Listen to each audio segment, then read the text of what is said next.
11 বছরের ভালোবাসার পূর্ণতাতে সেদিন আমরাও সাক্ষী ছিলাম।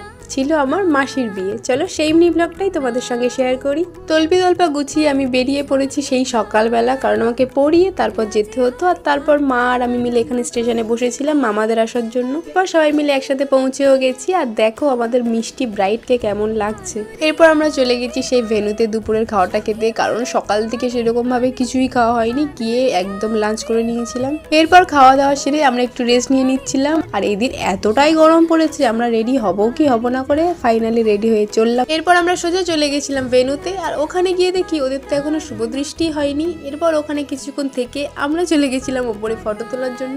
বাই দ্য ওয়ে, আমাদের লুকটা কেমন লাগছে অবশ্যই কমেন্টে জানিও। আর শুধু কি আমরাই ফটো তুললে হবে বলো, এনাদেরকেও তো ফটো তুলে দিতে হবে।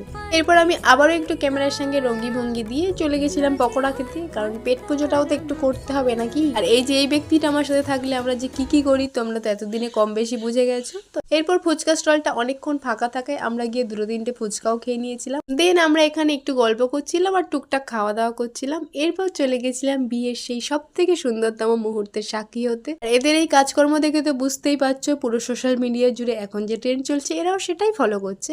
যাই হোক, এদের দেখেও খুব ভালো লাগছে। এরপর আমি আমার মায়ের সাথে বেশ কয়েকটা ছবি তুলে নিয়ে আমি আমার আজকের ফিট চেকটা দিয়ে নিচ্ছিলাম।